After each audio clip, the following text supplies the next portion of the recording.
Hey everybody, let's go hiking!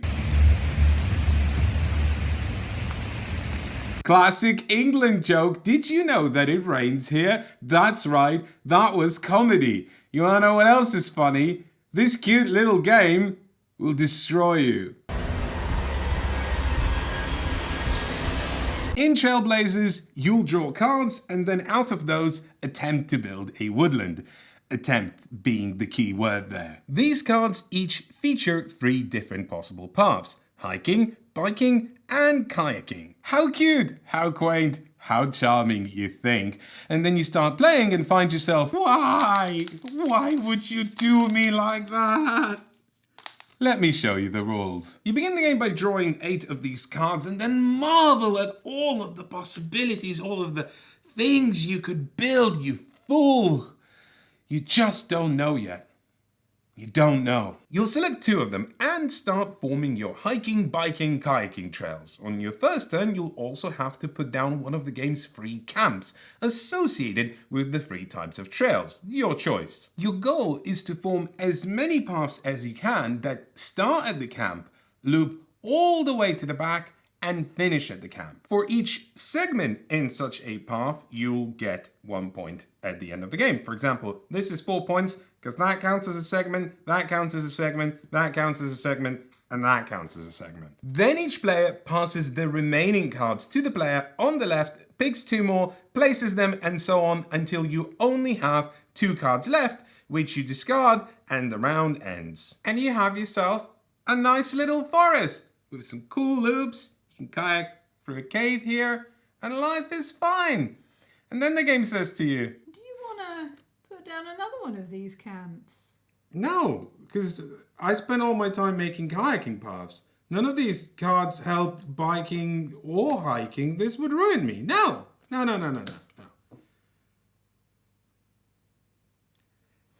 It's in the rulebook, isn't it? I have to do this, right? Yep. Not only do I have to put out a second camp, but eventually a third one as well. And suddenly I'm not just making loops with one type of trail, I'm juggling all 3, weaving through each other like an abandoned shoelace factory. And intersecting miasma of snaking pathways, all corresponding to an arcane vision I've glimpsed in a nightmare.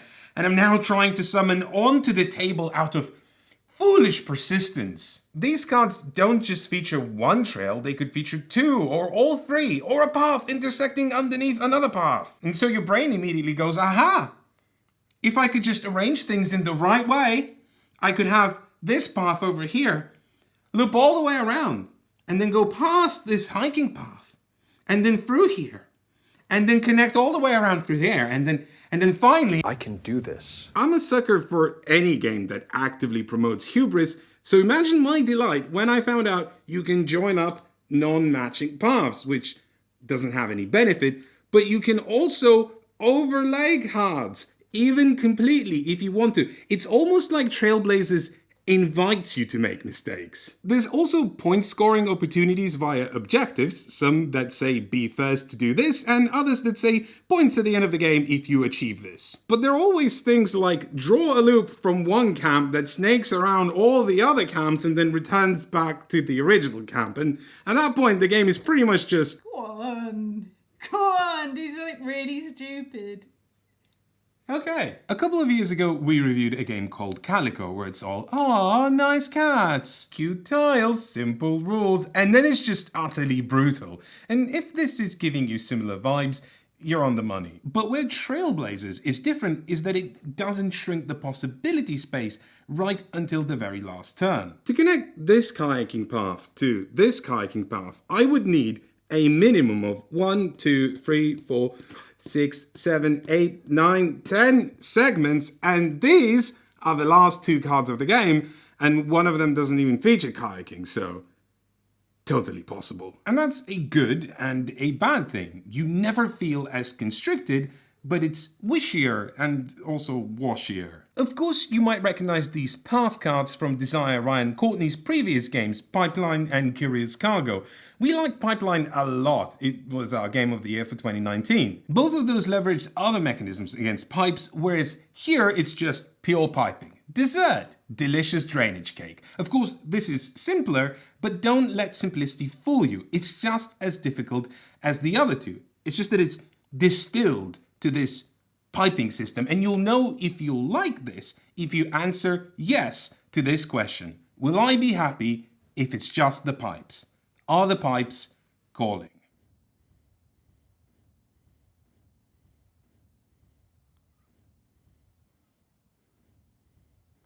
And now let's talk about the animals expansion. As a dog dad, I should have known that adopting an animal is the ultimate form of hubris.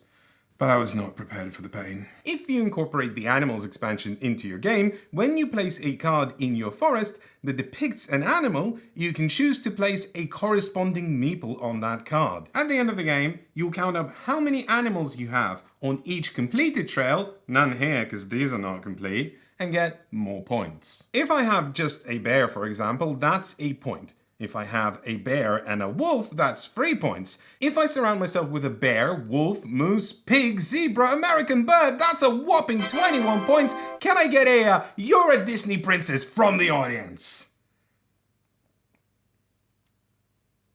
Okay, thanks, I guess. Didn't want to be a Disney princess anyway. Thing is, you don't have to place an animal meeple when you play a card that shows it, but if you do, you can never overlay that card. That's a protected part of the forest. No bulldozing old paths, please. Animals live there. And that in itself isn't a big deal, but it can and will make you regret your decisions later. When drafting, passing a card with an animal might also not be a big deal, but, say it with me,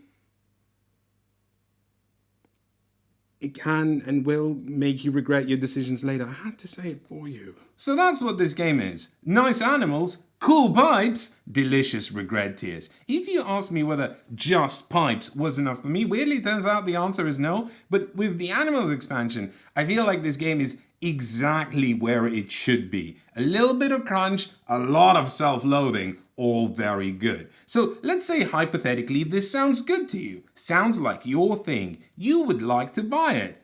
Well, this is where it gets a little tricky. There's the standard version that comes with regular cards, supports 1 to 8 players, and has both expansions. The deluxe version, same as before, but also plastic cards, screen printed meeples, a clamshell case for travel portability so you can take your hiking game on a hike.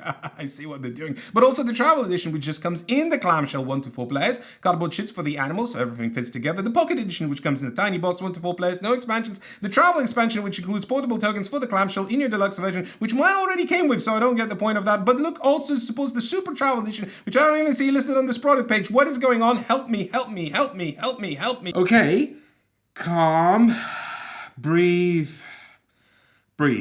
Here is my take on where this game is good. It's best at 2. 3 or 4 are also fine, but during the draft, you're never going to see the cards that you pass to other players come back to you, so be aware of that. Theoretically, it's also possible to play this at 8 players, and it should take the same amount of time, but why you would choose this over another game that's suited for a large play group is beyond me. You could also take this camping if you're going camping with 7 other people for theme points, but if you're choosing this over a party game, I am judging your camping practices. I think the animals expansion is a must, but the second travelers expansion makes the game different but less good. You can't get one without the other, so that doesn't really matter.